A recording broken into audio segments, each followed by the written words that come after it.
It's showtime, folks. Welcome in, Chasing Big Joe, 1025, 1063, the game here on this Monday.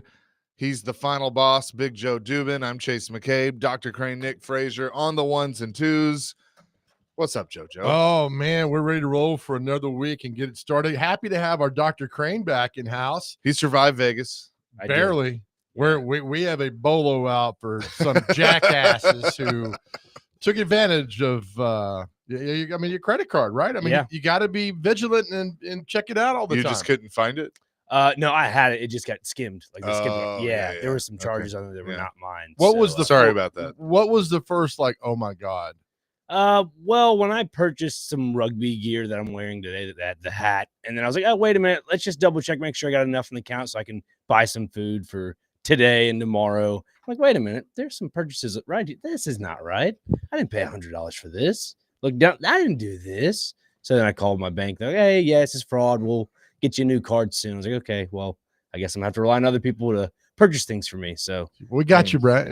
You noticed that $800 charge at Menage a Trois in Vegas. You're like, what the hell is going on here? It wasn't me. Yeah. So the lesson here is to use the Apple Tap, right? Correct. And that's what I was looking for, and they didn't have that. So when you're on Fremont Street, obviously you're not going to get your Apple this Tap. was on Fremont? Yeah. That's unfortunate. It was unfortunate. That's where all the rugby stuff was going on. So I was like, well, Fremont's my favorite place. So well, like Sean Connery in The Untouchables, you mess with one of us, you mess with us all. Yeah. So we'll help you out, baby.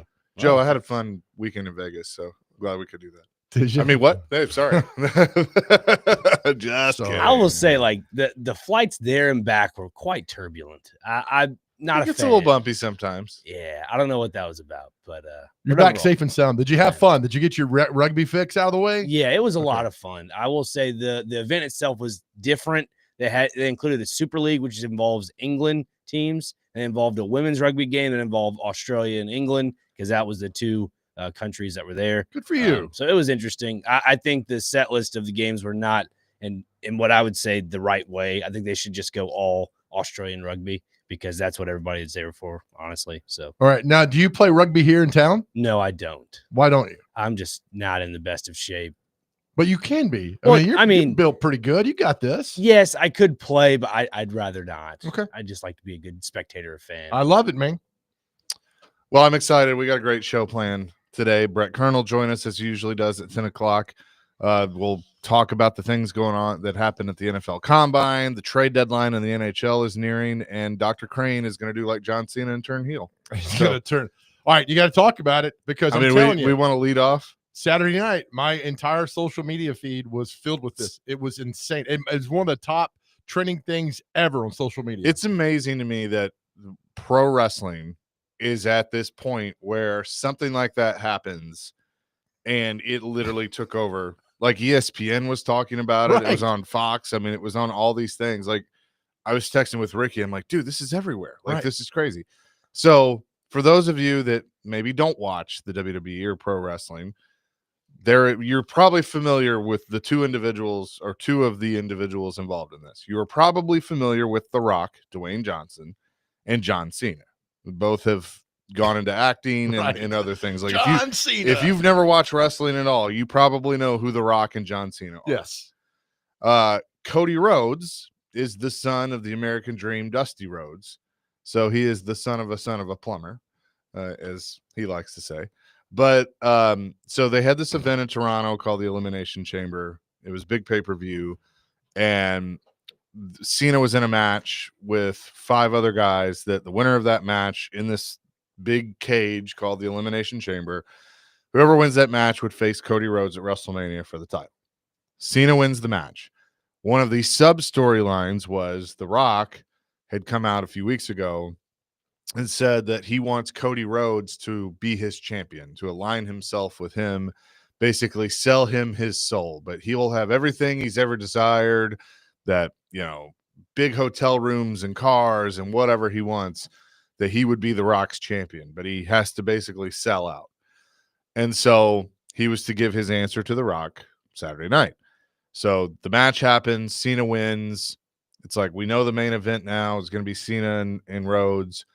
The Rock comes out, He's also got Travis Scott with him, which is so random. But Travis Scott, the rapper, comes out, right?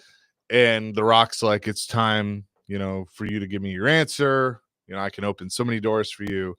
And Cody says, "I lost my soul a long time, or I gave my soul to this ring and these people a long time ago." And everybody cheers, and he goes, "Hey, Rock, go F yourself." And everybody, cheers and all that stuff. Well, Cena is behind him, gives him a hug, and The Rock, with Cody's back to him, then does the throat slash. Cena's facial expression changes, and he kicks him in the crotch, and then the three of them proceed to beat the crap out of Cody Rhodes. It was 20 years in the making, because John Cena has always been a good guy. Right. I mean, he literally was doing Make-A-Wish before the event. Yeah. Like, he has the most wishes of anybody. And then I saw these tweets that now that he's healed, it's called Break-A-Wish. And I couldn't stop laughing. But anyway, so now Cena's a bad guy for the first time in his career. And he had done an interview like a year and a half or so ago that because he's fought The Rock before. So that after in 2012, when he and The Rock faced the first time at WrestleMania, that after that he was going to do the heel turn and be a bad guy, and he had recorded a new song and all this stuff, and they ended up not doing it. And so now everybody's like, his next appearance is March 17th. Is he going to be like, have a new song and all this stuff? He comes in to do the press conference and drops the mic and then gets up and walks out. So it's very, very compelling. That it was crazy to me how much it took over. Everybody was talking about it, because it's everywhere. For wrestling historians, it's our version of when Hulk Hogan formed the NWO and turned bad at Bash in the Beach in 1996. So I mean, it was huge. Oh, my son calls me 11:30. I'm half asleep, and it's telling me what's, and they're all. I'm like, so I check it out. I'm like, you got to be kidding me! And I'm a fan of chaos on social media, and it just took off. Unlike anything I've ever seen before. I mean, it's nuts, man. So if you think, oh, it's powerful, that company just prints money. Oh, yeah. They just print money. And so everybody's engaged in it now. Well, they're printing even more now. It leads up to WrestleMania, right, in April? Is that right? Do what? WrestleMania is in April. Is that right? Yeah. Okay. WrestleMania what? Yep. 38, 40? Is there a number with WrestleMania? This is 41. 40. Good Lord. 41. Getting old. So the first one was at Madison Square Garden in 84. And then, now they're doing 2 nights at stadiums. What was the one at the Silver Dome with? Was that with Andre the Giant came out? Yeah, those 3. God. When Hogan slammed him. Yes. Yep. I vividly remember that like it's happening right now. And that was, 40 years ago. Was a young Joe Rexrode at that WrestleMania? I think he might have been. Might have been. Probably picking his nose, getting slapped. Yeah. Maybe back then. So, it'll be lead up to it'll be in Vegas in April. My goodness, man. John Cena's new Instagram post is a picture of Aaron Eckhart from The Dark Knight that says, "You either die a hero or live long enough to see yourself become the villain." I love it. I think it's awesome. Because, I mean, it's just, you got everybody talking about it. I mean, I'm sure we're not the only sports radio show that's brought this up today. Well, I don't care if there are others. I mean, it's a big deal. It's a really big deal, whether you want to acknowledge it or not. It's a big deal. Yeah. I mean, the fact that I log on and see ESPN talking about it, I'm like, this is awesome. Yep. I never thought I'd see the day. It was into Sunday as well. In fact, it was still trending more than the Oscars were last night, which nobody watched. I didn't watch 1 second of the Oscars. Did you watch Dr. Guy? You were on a plane, Dr. Crane. I didn't watch it either. They had free TV. I was miserably watching NBA, but okay. It was an option. You know what I watched this weekend? Miserably watching. I know it's been out for a while, but like I am, and I think you're the same way. I have always been like obsessed with the OJ trial. Yeah. Right. Oh yeah. And so there's another new documentary on Netflix about it, and I started watching it. But this is good because his agent. Yeah. This is the one with his agent talking. The agent sent it. Yeah. Oh yeah. That's because I haven't heard from the agent until this documentary. He was in. He's been in a couple things. He was in the one like the 10-part series they did. Or the 5-part series, the OJ Made in America. He was in that. But not. I don't think into this depth because he was talking about a lot of like the going to the house if they had to sell it and everything. It was like, man. But I like too that Chris Darden is in this because he hasn't really been in a lot. Correct. Yeah. And Mark Furman is in it as well. Now he's been in a couple things, but I like that it focuses on Darden and Furman because those two get blamed a lot for the outcome. That's right. So that was really, yeah. I mean, it's good. I watched it. It's good. I got the last one, the verdict to go, but I like it. Well, let me tell you, spoiler alert, OJ's not guilty. That's what I hear. That's crazy. Yeah. Crazy to think about. Have you got the one where Ron Goldman's family is talking about the civil trial?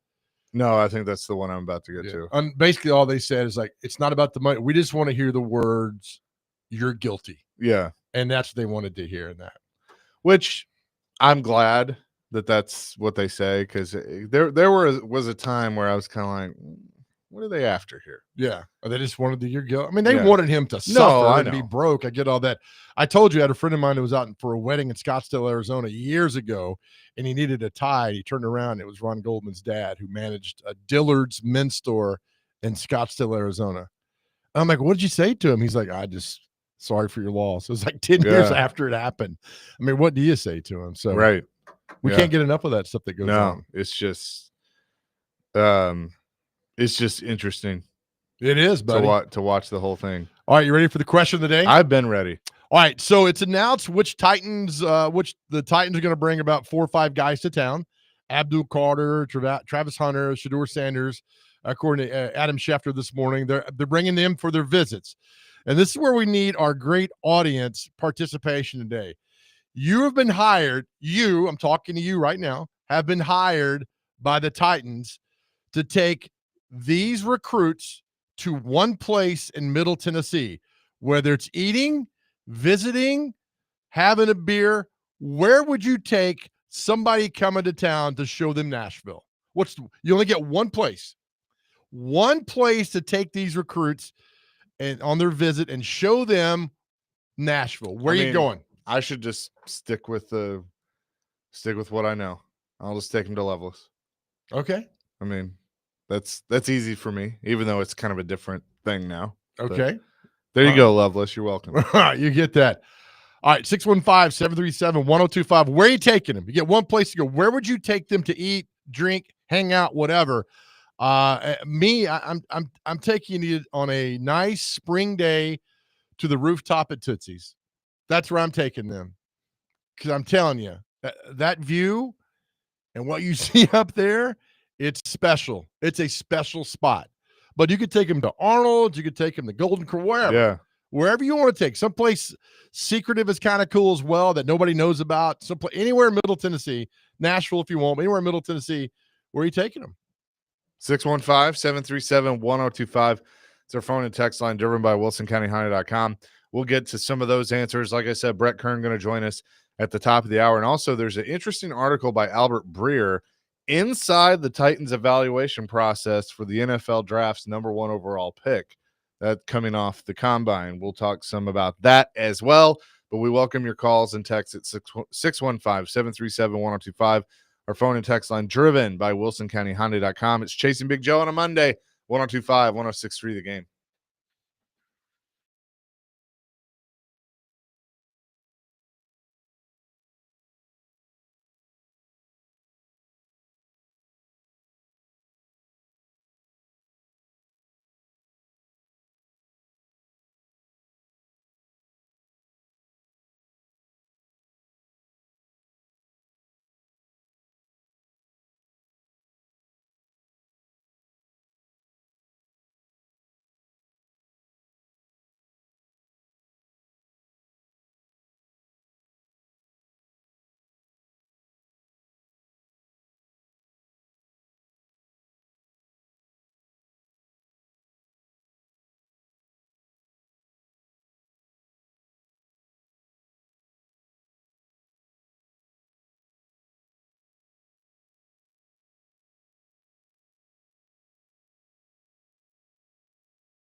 Chasing Big Joe, 1025, 1063 The Game here on this Monday. Our question of the day, you're in charge of taking the Titans draft visits to one place in Nashville. Where would you take them?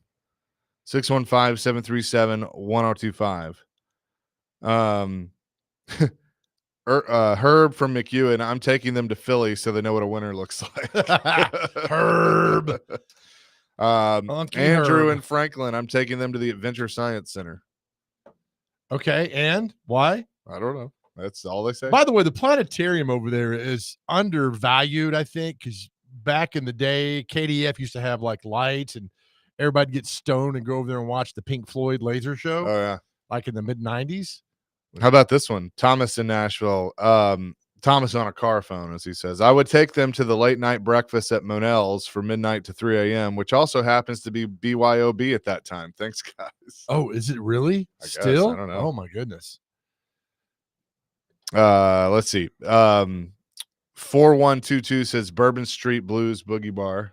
Printer's Alley, as you well know, is next level. That's a great place. Neil says that's a fun question. I'm definitely taking them somewhere on Broadway. You can get food anywhere, but the Broadway experience is next level. We've seen it. Yeah. Right? Yeah. You see what on It's a Saturday night? It's undefeated. It is absolutely undefeated. Tommy says, we were talking about OJ. He says the Alcatraz Museum in Pigeon Forge has the Bronco and one of the Bundy's. Yeah. Al Callen's Broncos in Pigeon Forge. Yeah. How did I not know this? I don't know. Wow. Yep.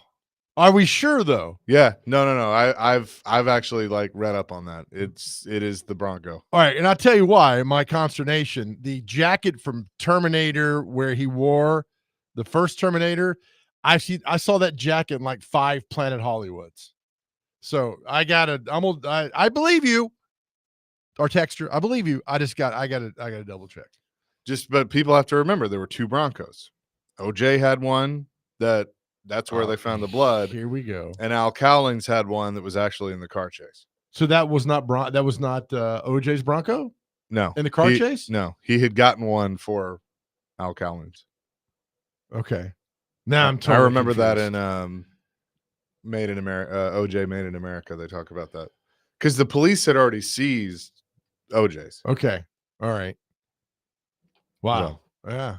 I mean, that's 31 years ago. I know. So all right. So it's in but this summer will be 30 years since the verdict. That's right. October. I October, vividly remember that. All right. You were saying Ted Bundy's car? It says Alcatraz Museum in Pigeon Forge has the actual OJ Bronco and one of Bundy's cars. Ugh.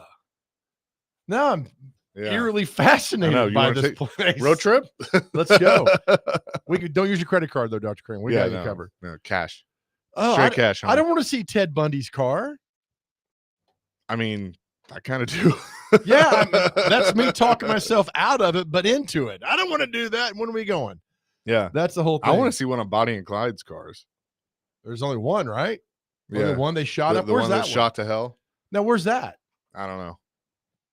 That'd be fun to see. Is that someone said that's in New Orleans? It might be. I don't know. Where did they get caught? In Louisiana, somewhere down there. Yeah, or they didn't get caught. They got shot to hell. You ever seen The Highwayman with Woody Harrelson, Kevin Costner? Yes. Oh, that's a really good movie. And the scene where they finally get them is like they do not leave details. That's right. That's a really underrated movie. That's a good movie. Hell, now we just go on this nationwide car tour. Like, where's the original DeLorean at? Where's that thing? Yeah, I don't know. So you got OJ's Bronco, Ted Bundy's car, Bonnie and Clyde. I think there were 12 DeLoreans total. Might have been, right? In the movie, I should say. In the movie. Yeah. All right. Well, now you've got me. All right. Now I'm going to be on this wormhole after we get off the air today. Byron says, throw them on a pedal tavern, separate party, separate the party guys from the workers. All right. That's I didn't even think about that because I hate pedal tavern so much. They would love it. Brian says, take them to Neyland. Let them see a stadium where fans show up for the home team. Well, I'm sure Abdul and Travis and Shador, they played in some nice crowds this past year. This is a good movie reference. take them through the 7 levels of candy cane forests and the sea of swirly, twirly gumdrops to the Lincoln Tunnel on their way to New York. Good Lord. Well, I don't have my computer. Who is coming? Abdul Carter, Travis Hunter, Shedeur Sanders. Yeah, I mean, I think all the main guys. Okay. Yeah. Who else is after? Because all we ever talk about are those 3. Yeah, I mean, Cam Ward. Yeah. Okay. Cam Ward, Shedeur Sanders, those 4. Those 4. Those are the top ones. You get 30, I guess. So. And then ones that live within like a 8-mile radius don't count or something like that. Yeah. Okay. Pedal Tavern to me that's an interesting one. Because then you'd see everything, and I mean it's about the girls, man. I mean Broadway is all down there is unbelievable. Even when it's 8 degrees in January, it's still something to see. Oh, 100%. That is for sure. 615-737-1025. You can continue to weigh in on our question of the day. Where did you say you take them? But the rooftop at Tootsie's Yeah. on a nice spring day. Yeah. That'd be good. Be like, you see that building over there? That's where you're going to play. That's where you're going to play. You see the one next to it? That's where you're going to play in a few years. Right. See Broadway, that should be playing tonight. Yeah. Have a good time. This is where the people come to forget about your team. Forget about their troubles. Oh, man. That'd be a lot of fun. It would be a lot of fun. It would be. Coming up next, Albert Breer of the Monday Morning Quarterback has sat down with the Titans brass and kind of goes through where they are in the evaluation process of making the first overall pick in this year's draft. 7 weeks from Thursday. That's how long we got. What does Albert Breer have that we don't have? I don't know. He went to the combine. That we can't get them to come in here and sit down and do this with us. Want the real answer to that? I already know, man. There's a lot to that. But we will discuss that coming up next. It's Chase and Big Joe presented by the Omni Nashville Hotel, 102.5, 106.3 The Game.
Chasing Big Joe, 102.5, 106.3 The Game here on this Monday.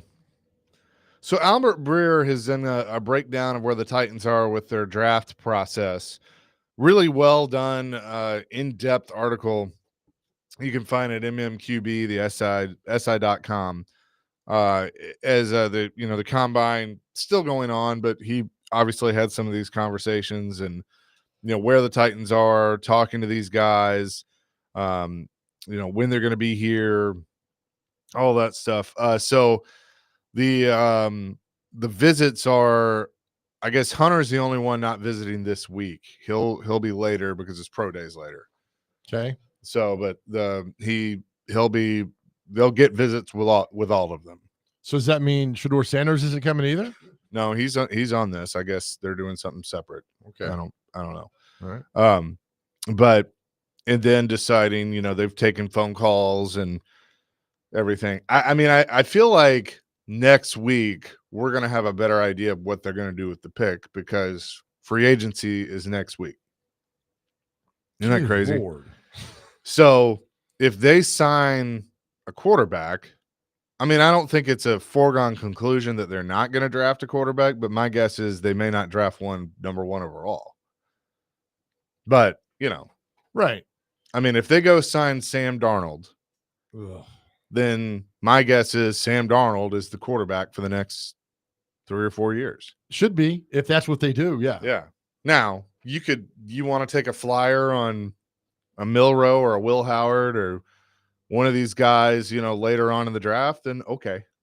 I don't think that hurts anything. No, not at all. But, you're bringing them in to basically develop and be a backup.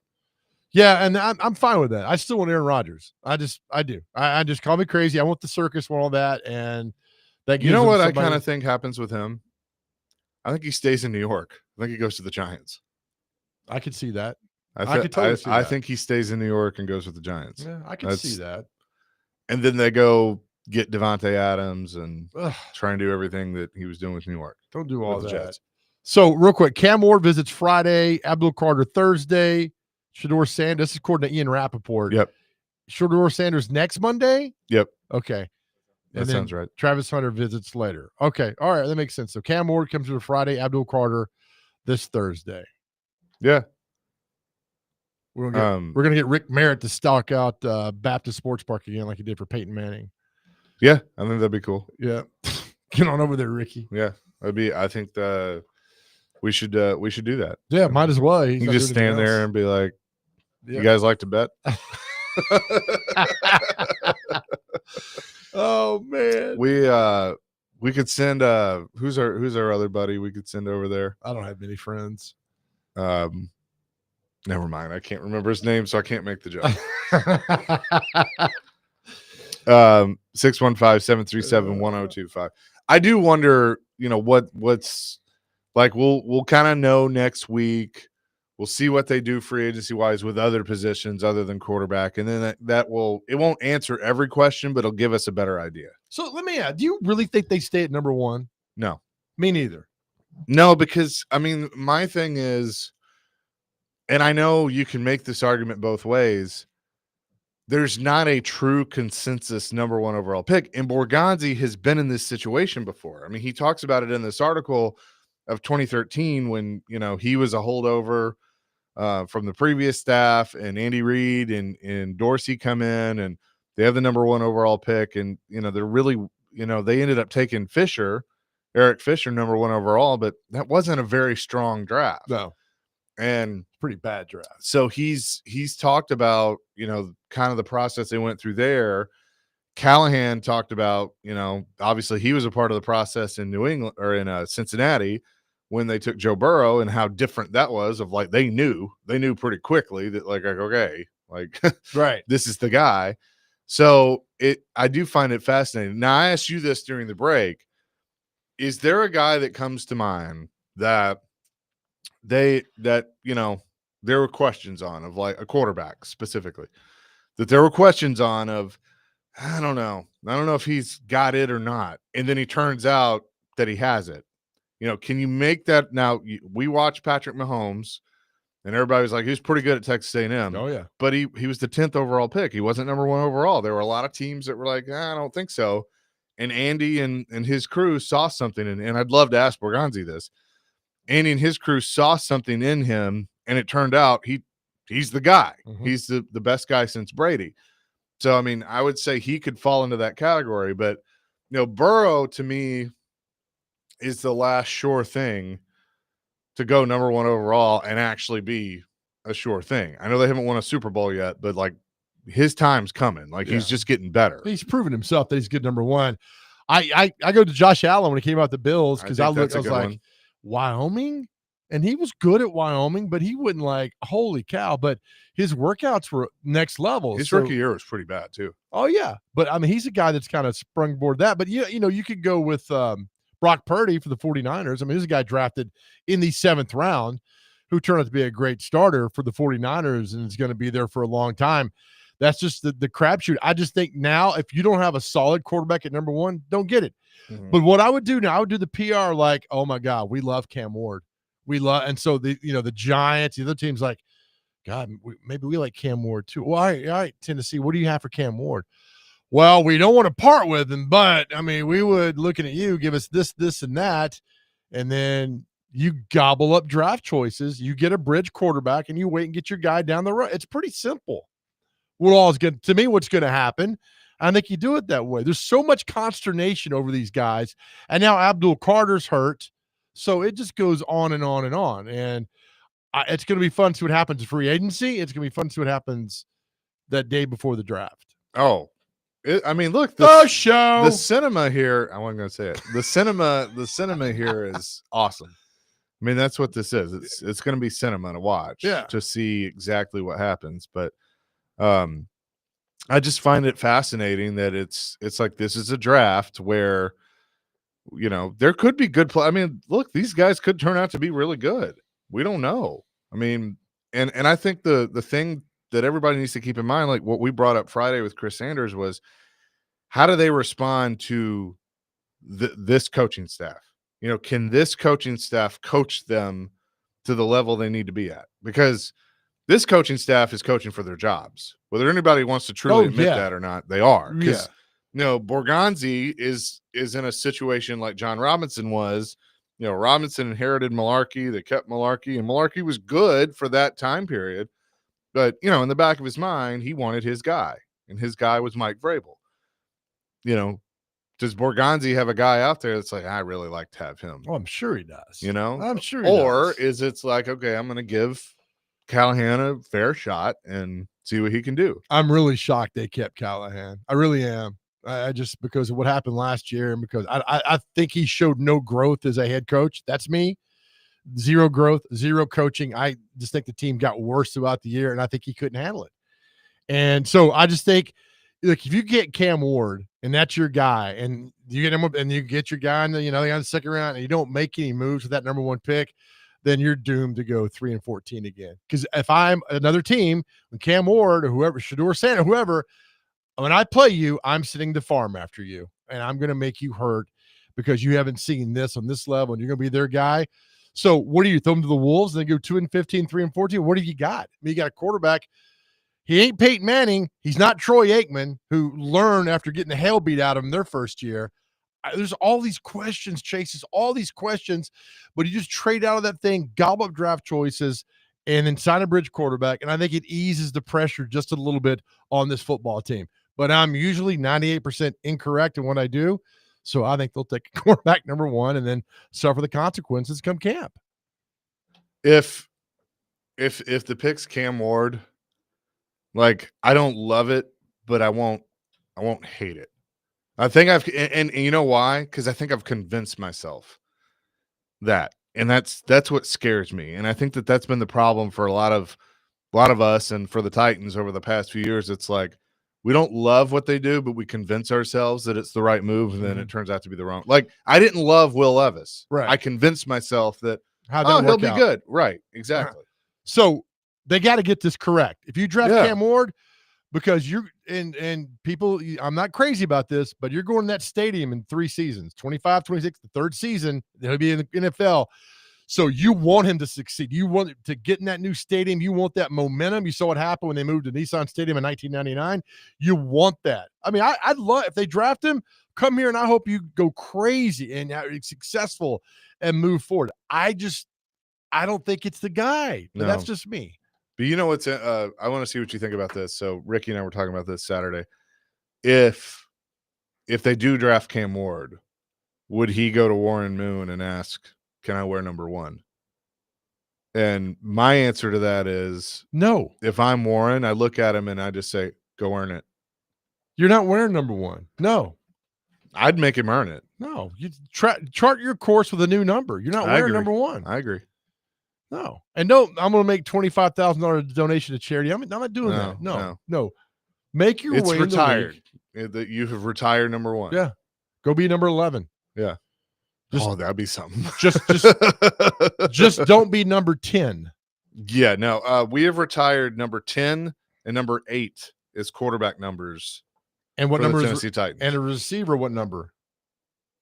10. 87. Right? Didn't Dyson get injured in it? Didn't Calico get injured in it?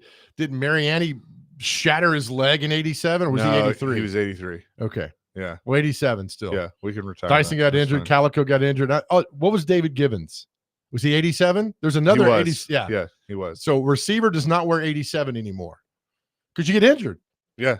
Okay. Really talented players get injured. Dyson, Calico, and then David Gibbons. You're done. I want an offensive lineman to wear 00. They could. I want 00 to come back. Lloyd Cushion. We have 0. Let's get 00. I like that. Who's 0? Ridley? Yeah. Okay. Which I don't.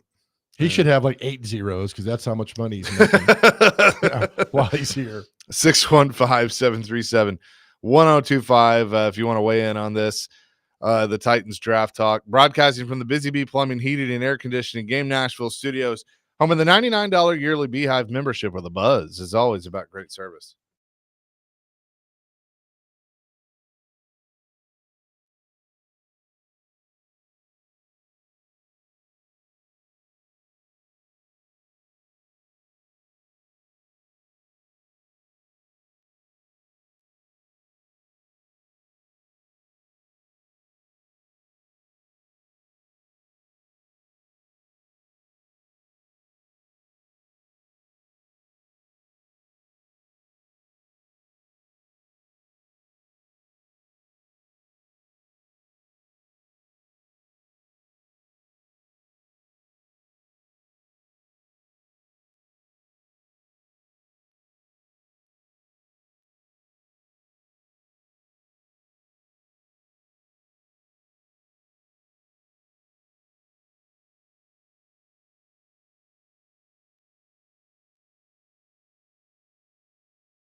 Hey, want to win tickets to a Preds game? Be listening to Robbie and Rexroad tomorrow morning for Preds Pick to Click.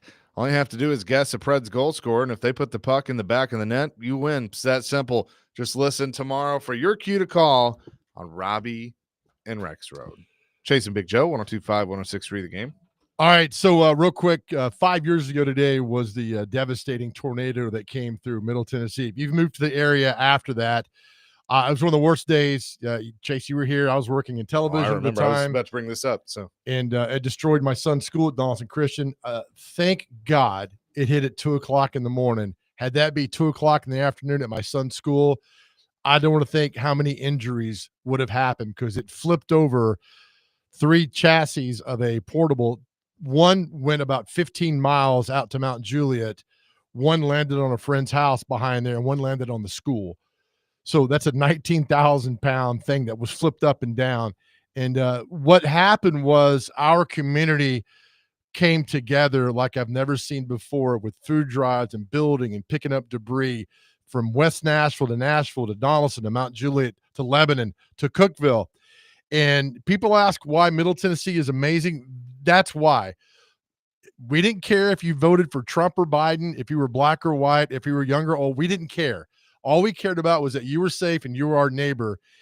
And Chase, you saw firsthand, I mean, en masse, we all came together to lift each other up on such a tragic day. I hated the day, but I loved what I saw afterwards with everybody. Yeah, no, I agree. And I was going to bring this up because it's, this was right before COVID. Yep. And I mean, COVID had we kind of saw that it could be going that way, but before the shutdown. And I remember it vividly. It was, I think it was a Tuesday night. The Predators had played, and we had done the game, worked the game and everything. And Darren and I are walking to the Pinnacle building, which is where we parked at the time. And we knew they were calling for storms. This was probably about 11 o'clock at night. We had gotten done with post game and all of that stuff. Excuse me. And we're walking down the street. And I just remember looking up at the sky, and we both kind of looked at each other like it might be a bumpy night. Like it could, because the sky just has a weird look, when it's got that kind of, disturbance up there. Sure. And I got home. I kind of got ready for bed, but I knew I was going to let the line come through and everything, and watching the TV coverage. And like, I could feel it. Like I felt it go over my house, and John Tune Airport's not too far from my house. Yeah. And like, it went over my house. And I was like, I was in the bathroom with the dog going, this is it. Like, that's the same tornado that. Yeah. Like this thing's about to drop down on this house, and that's it. Like I literally had that thought. And, you find yourself in a moment like that, you get real close to Jesus real fast. No, you do. But, yeah. It lands on Tune, kind of hops back up, and then comes down in Germantown and went through, hit a couple buildings in Germantown, went over First Horizon Park, messed up the scoreboard. That's when it went into East, and all 5 of that. points. 5 points, hit the 5 points area, which immediately, once you're watching all this, and it's like, wait, I knew Willie had left with the Preds. They were going on the road. I think they were flying to Minnesota, but I'm trying to get a hold of him. I'm like, hey, are your wife and kids okay? Like, what do they need? Do they need anything? I'm checking on other people that we know. And it was one of those nights where you didn't go to sleep. Like, you just all night. Yeah. But you're right. Like, the community came together and picked up, and it hit the river. East Nashville hit the river and spun it. It picked up more power and went by Donaldson, by my neighborhood. Thank God we didn't get hit. And then it hit DCA, and then it destroyed everything over there in the neighborhood. Then it went down Lebanon Road. And it's weird because they're seeing the video, and it was going to destroy the gym where we go, Competitive Edge. And it took a right down Central Pike. Yeah. And just, it was like it was falling traffic, and then destroyed there, then hit Mount Juliet, then hit the Cookeville. And it was something, man. I remember Did it hit the Kroger and Hermitage? Yeah, it did. Something? It sure did. Yeah, right down Central Pike, right down the old Dotson Chapel Road, and then took off. And it spared a neighborhood over there, which would have been just another neighborhood destroyed. But it was I posted a picture on Instagram. I have a haunting photo of a telephone pole that's hanging in the air by telephone wire. I was like, holy cow. And it just took off, and it was just something. So that's why when you all bitch and moan about weather people cutting in on your little game or whatever's going on, you need just to shut your mouth, and it just shows what a complete idiot you are. It saves lives. They all the stations, 2, 4, 5, and 17. I applaud every meteorologist over there. They saved. Unfortunately, we had deaths that happened, but they saved many lives. And we got bad weather rolling in, I think, tomorrow or Wednesday. Yep, tomorrow. So just heed the warnings and do what it takes. And hopefully, this is nowhere near what happened 5 years ago. Yeah, no, I agree with that. So stay weather aware. We're going into that season when things get unpredictable around here. So just and look, we'll keep you safe as the best we can. Well, I mean, it'll be 28 years since the downtown tornado hit in April of which, 98. by the way, those two paths, if you look at them, they're very similar. Ooh. I mean, like, and you were at Channel 2 at the time. Came right down Charlotte Pike. And we're like, and I remember, I'll never forget, I was with Dan McDonald, and we were downtown, and the planes, is that what they're called? Planes out of buildings were falling. Oh, the panes. Okay. Window panes. Yes. Yeah. Were falling out of the building. I mean, it was like, what in the world's going on here? So yeah, it's March is unfortunately known for this. And so real quick, it's not funny, but it is a little funny now. Do you remember in like, I was in the 4th grade when the 98 tornado, when that hit, and we were over in Green Hills off Hillsborough Pike, and it was close. Yeah. You know, well, we're in the cafeteria and lunch, and they made us get under the desks. And like, you know, that was just standard. Put your hand over your head and get under the desks, under the tables and stuff. And looking back on that now, I'm kind of like, what is that going to do exactly? Brace the fall of the bricks on your I mean, head. look, those desks, you remember like that you sit in as a kid, like they were built now. Yeah. So maybe that was the right move. How in the hell did you get under the desk? You're like 7'5". I wasn't quite as big as I am now. Right. So. Right. Can you imagine getting under the desk in the studio right now? It would take me an hour to get up. Oh yeah, no, we'd be there. I'd just lay down flat. Man. Adam and Willie and them would come in, and Derek, we'd be like, "Hey guys, can you help us up, please? Please bring me a sandwich. Do something." Sorry, Steve, I was gonna get to your call, but we'll continue the conversation with Brett Kern coming up next. Chasing Big Joe, 102.5, 106.3 The Game.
Hour number 2, Chase and Big Joe, 102.5, 106.3, The Game on this Monday.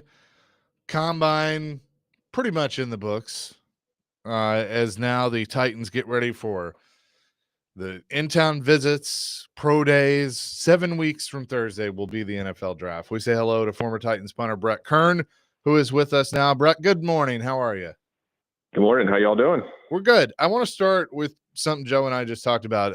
Hard to believe it's been 5 years since the tornadoes hit downtown and Germantown and East Nashville and all that. Where were you during that time? I was here. I just remember, this is that time of year where you kind of got to stay weather alert, right? March and April, May, you just never know when these storms are going to pop up and come through.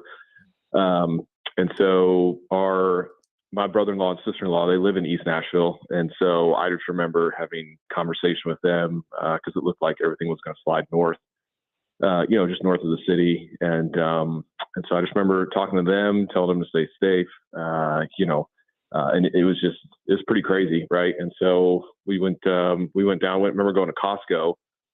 And it was crazy because when we went to Costco, there was a limit on everything, but it was because of the potential for the COVID stuff. Right.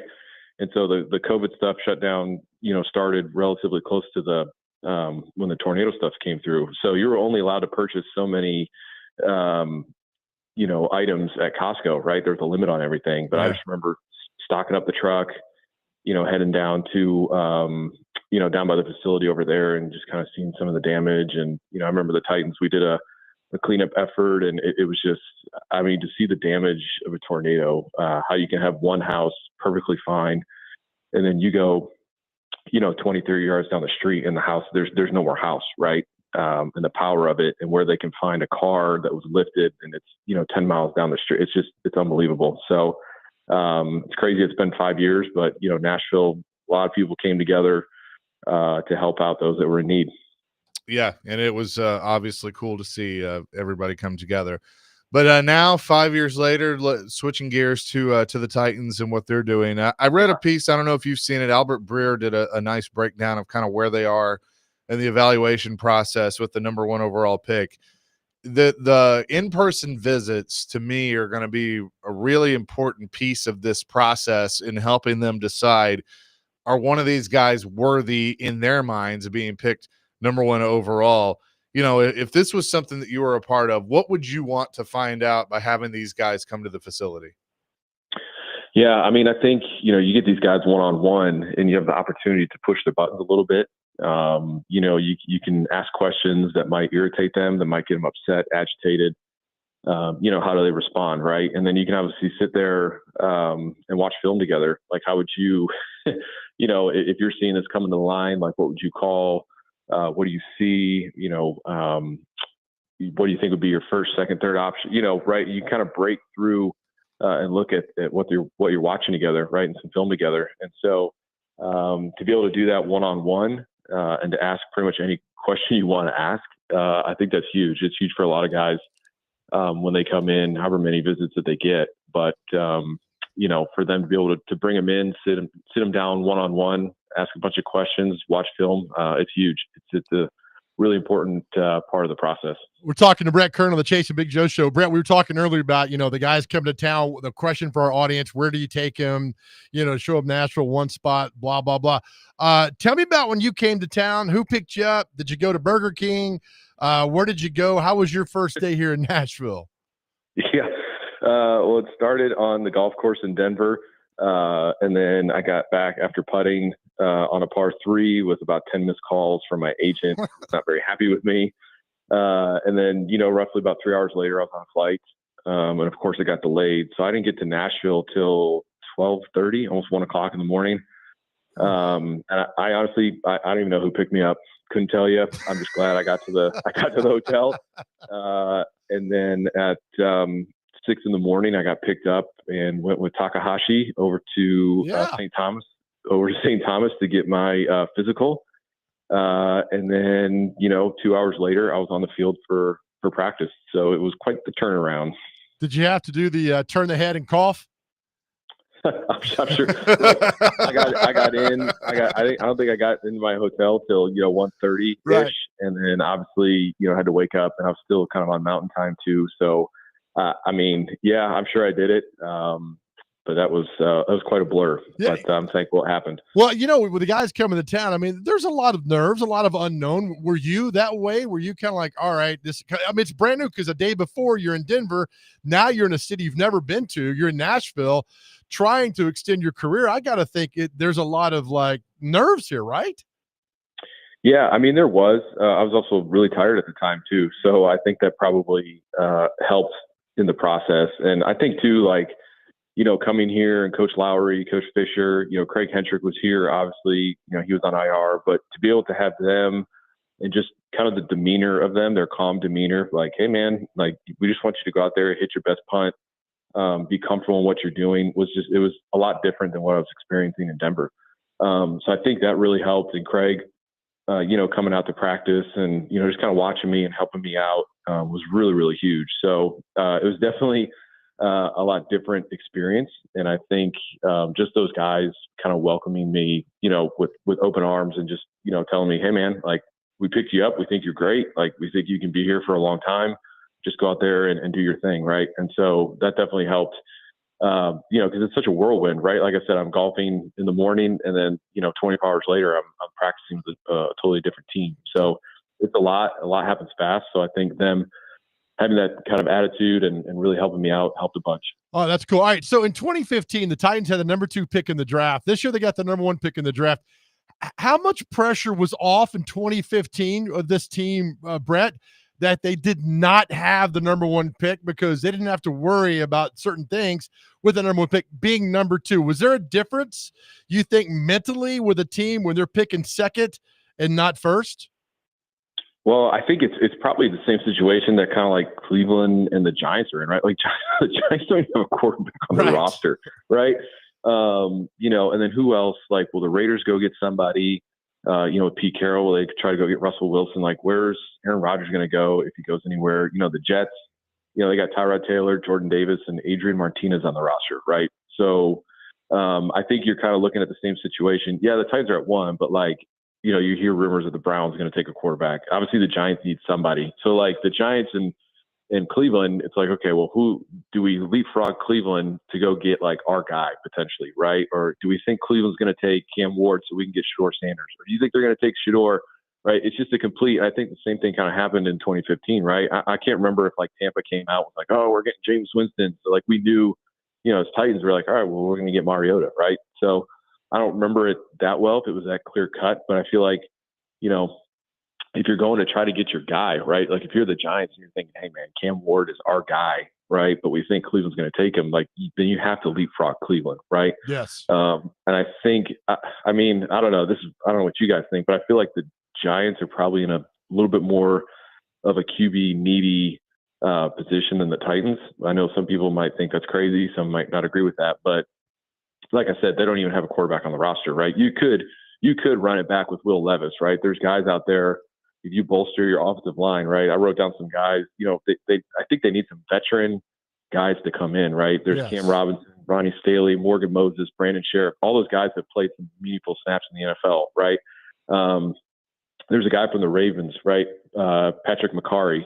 He's played 500 snaps at tackle, and he played guard this year. Like the guy's played every position on the offensive line. That is something that is so valuable to have. So like you can bolster your offensive line if you have to run it back with Will Levis, right? So, but I think the Giants don't have a quarterback on the roster. So they can even go out and get a bridge guy, right? But you still need somebody for the future. Because I think we can agree that there's probably nobody on this list as far as free agent quarterbacks. So you're like, man, this is our guy for the next 5 years. Maybe we can get 8 years out of him, and here's our franchise quarterback, right? So I don't even know if you'd consider Sam Darnold that either, right?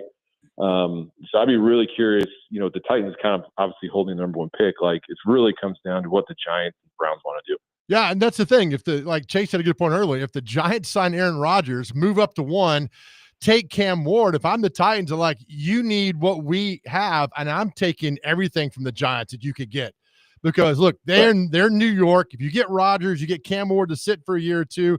but get their draft choices, get as many draft choices as you can, and move on. I think this could benefit the Titans well, but the Titans got to get that bridge quarterback. That's so important for anything else to go on. But I mean, they got all the cards, Brett. I mean, they got all the cards right now to do things. Which is great too. And the great part about it too is, like, obviously it's awesome that free agency happens here in a week and a half, right? And so you can go out there and you're trying to get, like, if you can fill your roster with as many guys as possible from free agency, and I'm not talking about the guys that you're overpaying, right? I'm not talking like the Christian Kirk contract, right, where you give him 4 years, $72 million, and everyone's like, well, wait, this is the highest paid receiver of this draft class or of the free agency class, right? Or I was looking at another deal, Robert Hunt. He was a guard went from Miami to the Panthers. He got 5 years, $100 million, and he got rated the 36th guard this year. Right? So, usually there's guys that are free agents out there, mainly probably because of injuries, right? Injuries have held them back. Maybe it's something like you don't want to give a guy a long-term deal, especially now that more teams are starting to look at analytics, right? It's a replaceable position potentially, whether it's through free agency, through the draft. Like, how can you find that Zach Bond deal, that 1 year, 3.5, and that guy gets all pro? Like, who's a guy, like I was looking at Sherwood, and he's a linebacker that's been backing up CJ Mosley, right? But when he's gone in, he's been extremely effective. So, like, is that a guy that you can bring here, not give him, $10 million, $15 million a year as a high paid linebacker, but, like, can you split it, right? And give him like a 2-year deal? How many of these guys, Dre Greenlaw, right, out of San Francisco, somebody like that he's been hurt. Now, what are the injuries? That you don't want to bring in, obviously, injuries, and the Titans, that's a sensitive subject. But some of these guys, they have injuries, and you're like, oh yeah, he can come back from this, no problem. Others are more chronic, and you're like, you know what, we should probably stay away from this. But, like, who's a guy that maybe is coming off an injury that can bounce back? You give him a 1-year prove-it deal because that he wants to go out and get paid again. So it's trying to find all those diamond, in the rough kind of deals. You piece them all together, right? You can build your team, obviously, through free agency the smart way. And then when the draft rolls around, it gives you a little bit more flexibility in how you want to draft. Brett Kern is on the line with us here on Chasing Big Joe. Would it bother you at all if they ended up signing a quarterback in free agency and then drafting one as well? Maybe not Shedeur Sanders or Cam Ward, but, one of these other guys, because Borgonzi kind of hinted at that last week when he talked. As far as you saying taking somebody later, like Will Howard or somebody like that? Yeah, later rounds, yeah, potentially. Like, I could totally see a scenario where they're doing both. Yeah, I think too, it depends on if you can get more draft picks, right?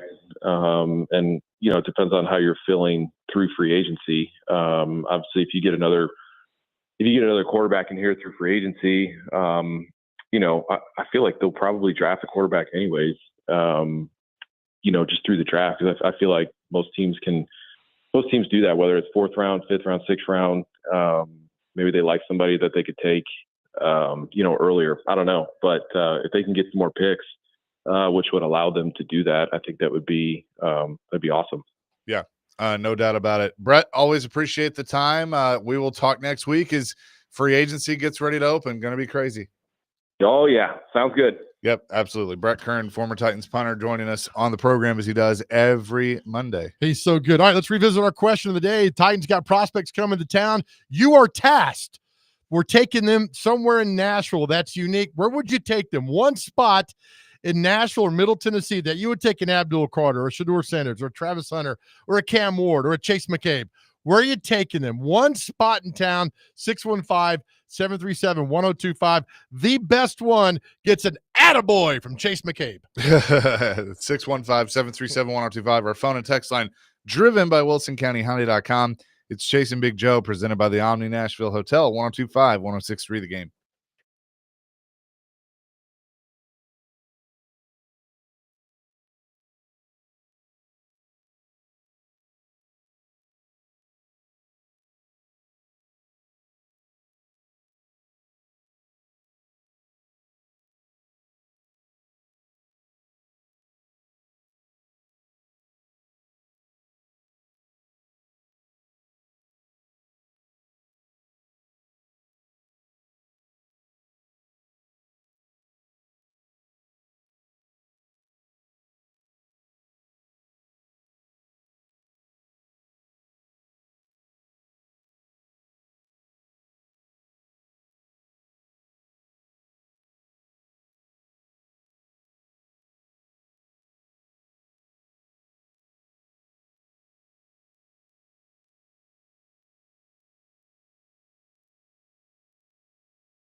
Jason Big Joe 1025 1063 The Game here on this Monday. Broadway Girls, gotta leave them alone.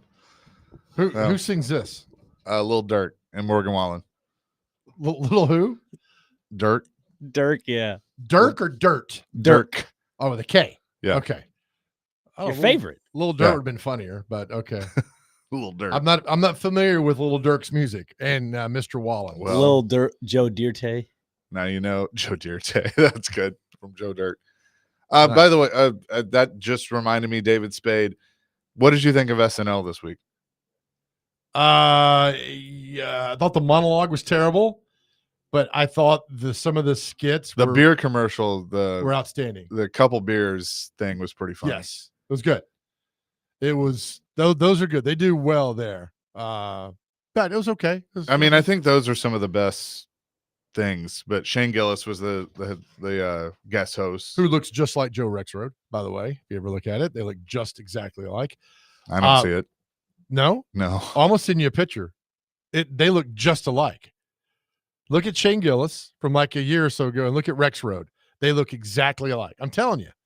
When Rexrode had his little porn stash he had on, whatever the thing, you can't grow a full mustache. And then Shane Gillis had that too. They looked so much alike. I'll see you the picture. All right. Yeah, I like that. No, it was funny. SNL does best when they satire. The Trump Zelensky meeting in the White House with that was an A+. Yeah. That was spot on. Yeah.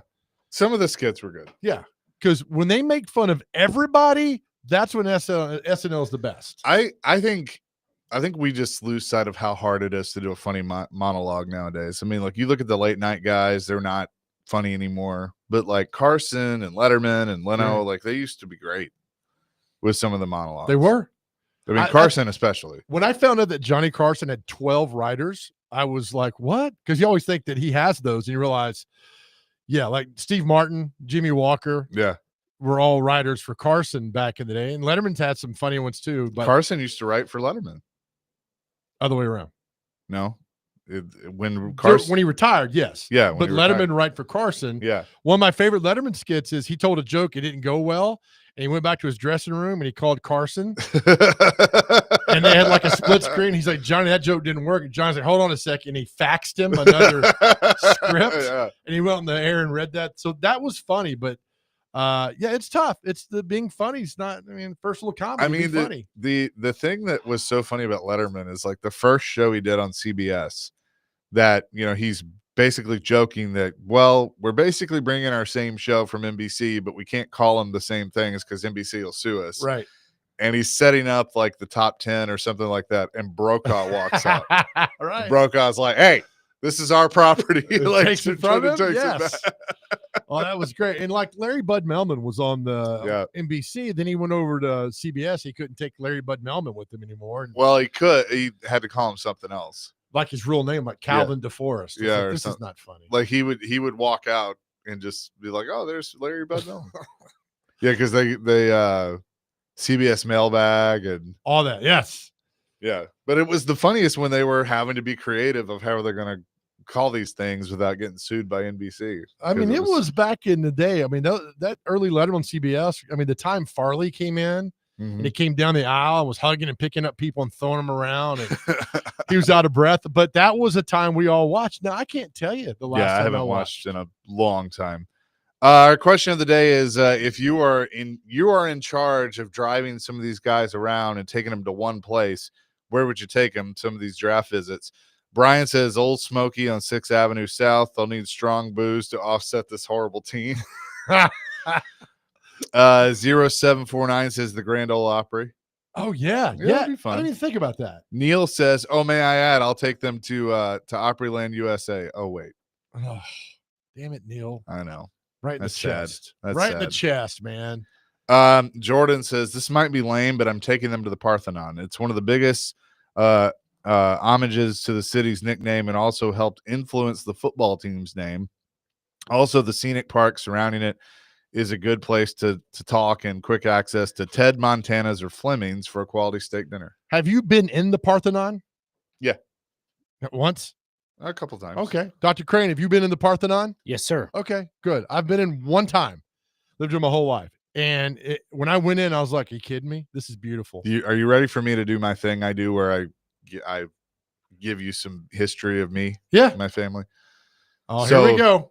So my real name is Charles, right? Yeah. Charles McCabe. I'm the fourth. Oh, Chuck. The OG Charles McCabe that I'm named after. I don't know what his exact role was, but he played a role in bringing the Parthenon here. So there you go. Wow. Over 100 years ago. Yeah. That's cool. Yeah. Again, you're just now telling us. Yeah, right. I decide when I tell things, I guess. He's Chuck the fourth, man. I am the fourth. He's C4. I am C4. C4, yeah. We got all kind of nicknames now for him. Yeah. IV. IV. I like IV. I don't like that either. Yeah. But what's funny is my debit card, it has my full name on it. Like if I open a tab, I'll be like McCabe. Like we can't find it. I'm like, check IV. The computer system puts it in there that way. Open a tab, huh? How that's rare. Sometimes. I learned from Greg Pogue, right? Yeah, right. No, I'm just kidding. Wander off somewhere. Oh, yeah, I just ordered water and crackers. I didn't get all that in there. So you were taking the Loveless. Yeah. I'm Tootsie's on a spring day. Dr. Crane, were you taking them again? Did I mention anything? I don't think I did. I don't think you did. Not Fremont Street. Yeah, not Fremont. I don't know. Coco's? No, not Coco's. That'll get him going. I don't know. Printer's Alley one was pretty good. Oh, Printer's Alley. That's that right. might be good. This is tough. Probably Jack Daniels. Take him out to the distillery out in Lynchburg. Yeah. There's a grilled cheese place that's divine. You and Abdul Carter riding out there to the Jack. That's okay. I like that. We'd have a good The whole time. time he's gonna be like, how's the foot? Yeah. So like you have like a little drop foot going on. What's the deal here? Yeah. By the way, did Jack Daniel, did he not die of gout in his toe or something? I think he did, right? I think he did. You're right. Oh, I don't know. Yes, he did. Some infection in his toe where he kicked something. And so you could say Abdul Carter said, look, it could be worse. Right? That's great. Chris and Dixon says if it's a quarterback, I'm taking them to an insurance agent. They're going to need one. They're going to need life insurance behind this O-line.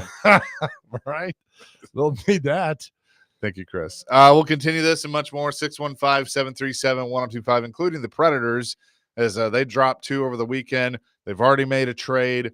Gus Nyquist now with the Minnesota Wild. What's next? We'll discuss that and much more here on the program. Chasing Big Joe, broadcasting from the Busy Bee Plumbing, Heating, and Air Conditioning Game Nashville Studios, home of the $99 yearly Beehive membership. Dr. Crane, where the buzz is always about great service.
Chasing Big Joe, 102.5, 106.3 The Game here on this Monday.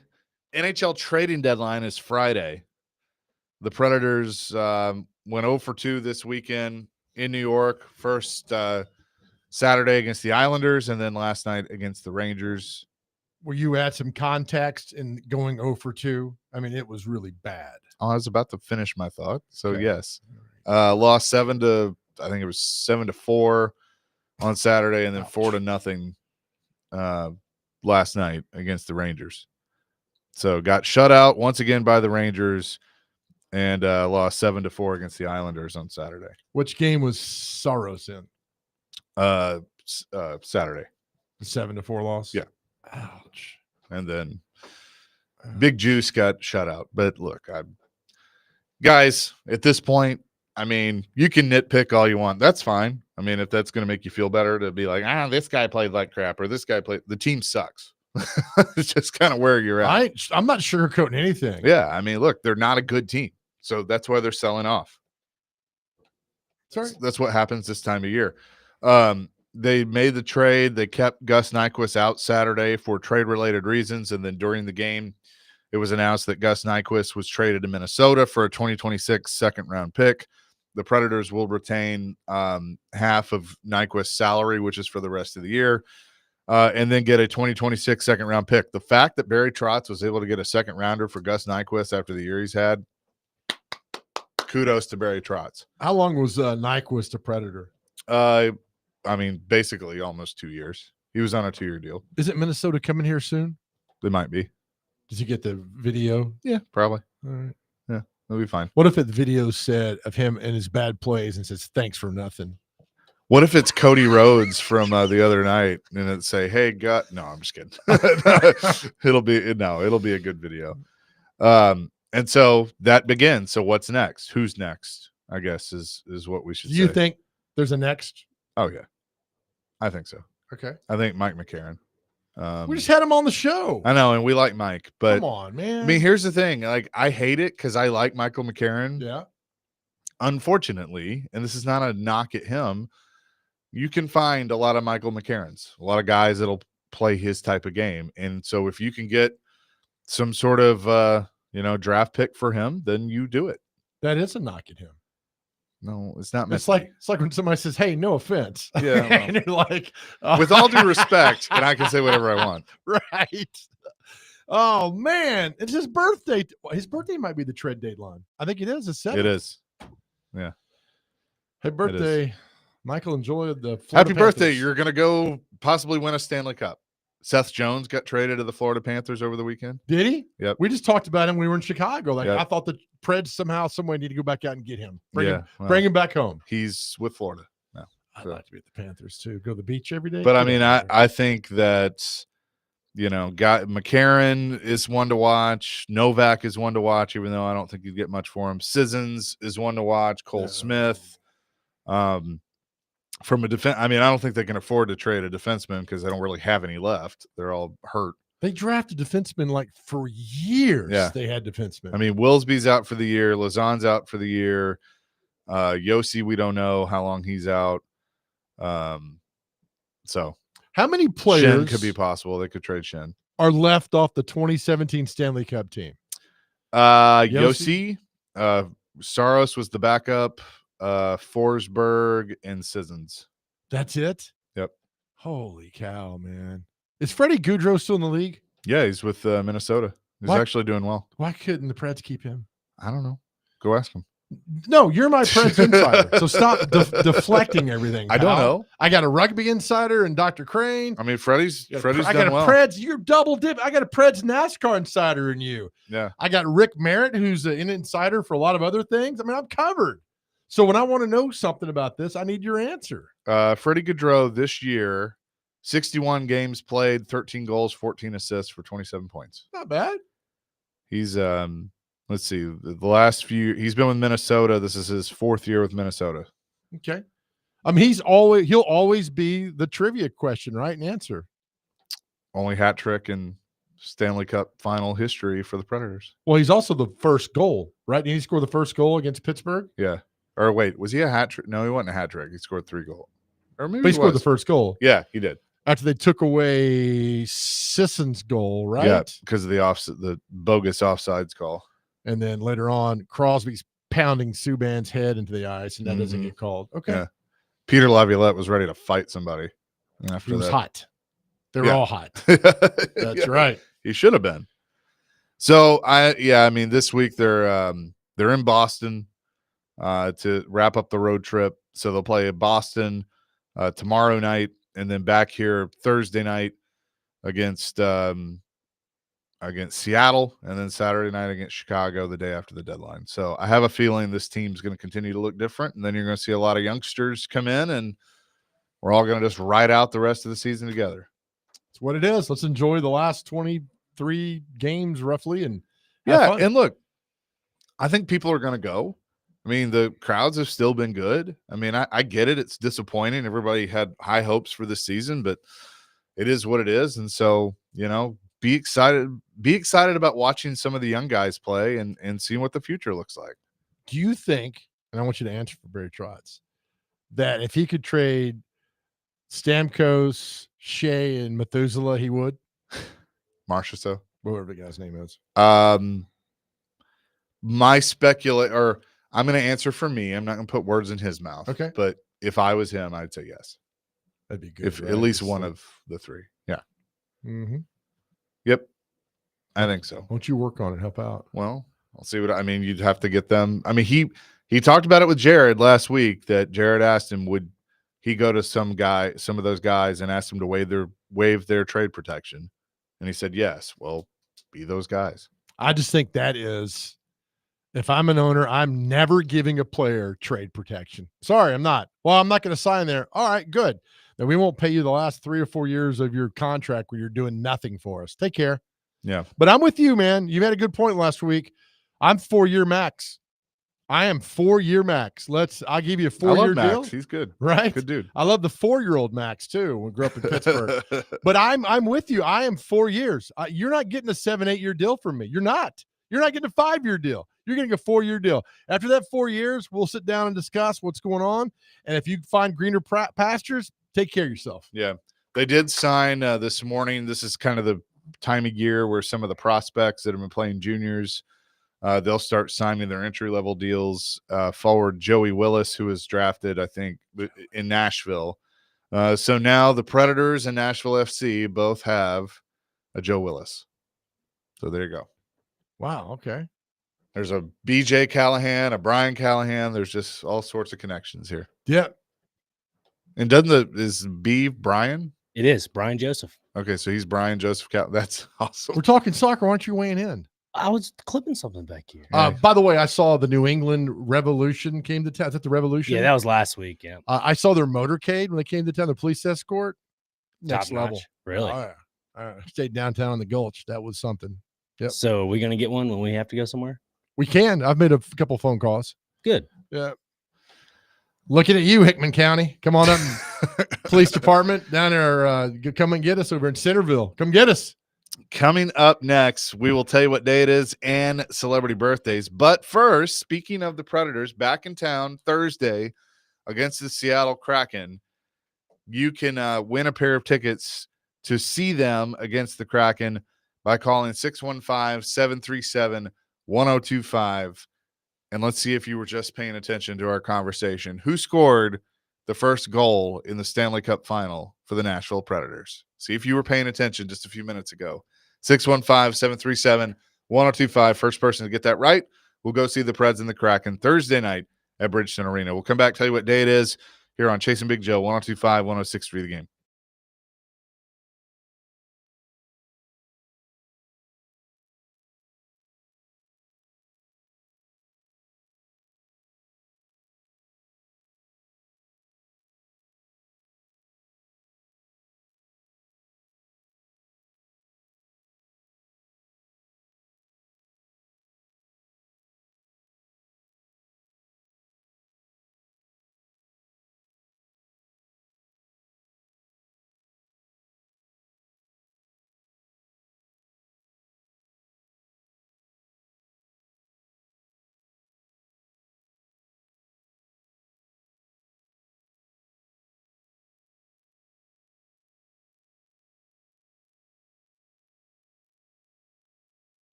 Chasing Big Joe, 102.5, 106.3 The Game on this Monday. Nashville's best deal this week is from Brewster's Real Ice Cream in Hendersonville. They offer handcrafted cakes, pies, and ice cream flavors of peppermint Oreo, eggnog, and gingerbread man. Enjoy the magic of homemade happiness this season. Visit thegamenashville.com/deals now and get half off a $50 gift card while supplies last. Go check that out. That sounds really good for sure. Do you know that for show? Do you know that tomorrow is Fat Tuesday? Every day's fat day for me. Yes, it is. Chaser. Because it was I guess yesterday was Palm Sunday, or this Sunday's Palm Sunday. No, is it Palm Sunday before Easter? I believe so. The week before Easter. Yeah, I thought it was like 6 weeks before Easter. that's the groundhog. No, that starts Lent and all that. I thought Lent 40 days, right? That's 40. the 40 days out before Easter. Yeah, you give something up for Lent. Yeah. You know what I gave up for Lent last year? What? Hope. Let's no, Fat Tuesday and then Ash Wednesday is this Wednesday. That is right? correct. Okay. But yeah, the 40 days before Tracer's looking it up. Yeah, Palm Sunday is April 13th. Okay. It's all right. The fact that the good Lord's on your mind, I love. Yeah, well, of course. With that, let's get to what day is it and celebrity birthdays. Brought to you by Jarrett Companies, Inc., above and beyond industry standards, wide-ranging fire protection, sprinkler systems, extinguishers, kitchen hood suppression. Just visit them at jarrettcompaniesinc.com. All right, gentlemen. First on the list, we have 33 Flavors Day. So if you like flavors of anything, it doesn't give us. Is that like ice cream? Is that like the picture is ice cream? a Yes. certain ice cream company that is known for 31 flavors? I think. Butter pecan. You? I was gonna make a joke, but I'm not gonna do that. Okay. But yeah, no, I like it. All right. I'm in for it. Yeah, I like butter pecan. That's mine. Stay the hell away. Oh, sorry. I need your own. I'll Barely take know her. pistachio. Okay. You? Something new. Vanilla. But I like cookie dough, man. It's the way to my heart. Okay. Thank you. All great suggestions. Let's You're see. a great suggestion. Well, You thanks. are. Next, we have is Canadian Bacon Day. So Isn't that basically ham? I think so. Boo. I like it. Well, yeah. let's see if I can pronounce the first name right. I know I can pronounce the last one right. Let's see, Casimir Pulaski Day. I think I pronounced that first Love one. Pulaski. Good Yeah. place. It Let's is. see, Cream Giles County. Dr. Pulaski on Star Trek. Good one. Cream Bun Day. That's celebrated in Iceland. So Cream bun. yep. Was cream that bun. like a feel like a donut with cream? It maybe? looks like a burger, but with patty, like the middle part where the patty is, it's just a bunch of cream. Sounds like something you'd see on pay-per-view. Yeah. Anyway. Next one we have is Fun Facts About Names Day. So we just found out something fun about Cream Bun Day. I'm not talking. I don't want to get suspended by the boss. I ain't talking. Let's see. Next we have is I Want You to Be Happy Day. I want us Joe? all to be happy. Going back to his pay-per-view comment a moment ago. National Anthem Day is today. Lord. Amen. National Cold Cuts Day. National Moscow Get some Mule cold Day. cuts. Get some cold cuts. Moscow Mule, man. That's a good Yep. drink. We also have National Mulled Wine Day. So, All right. National Soup It Forward Day. Didn't know that was a thing. Peach Blossom Day. Talking Third Person Day. Read Across The Rock America says. Day. There are a lot of them here. TB 303 Appreciation Day. What if cats and dogs had opposite thumbs day? That should not be a day. Why World is that a Wildlife Day. And then the last one I have is Shrove Monday. So Shrove Monday. All right. Time for celebrity birthdays. You got to get these within 2. Our first birthday, the very funny Julie Bowen that was on Modern Family. Very funny. 57. 58. 55. Chase up 1-0. Next up is the actress married to Justin Timberlake, Jessica Biel. 42. 44. 43. That's a push. That is a push. The singer Camila Cabello. 37. 32. 28. Well done there. Singer Jennifer Warnes. I Had the Time of My Life. She sang that song. Up Where We Belong with Joe Cocker. I'm going to say, so that's 80s, probably 62. 61. Ooh, Chase, you're close. 78. Oh, nice. Actor director Tim Kazurinsky was on the early Saturday Night Live. He's very funny. 73. 77. 75. That's another push. You two silly gooses. Chase is up 1-0. Rapper actor Tone Loc. Funky Cole Medina. Yes, sir. I'm gonna say he's 63. 58. 59. We're tied at 1. Dr. Crane, you have to get this one. Singer Brett Warren of the Warren Brothers. I should know this. You can go first. Oh, please. 47. 57. Oh, 54. Actor Bud Bundy, David Faustino from Married with Children. Oh, wow.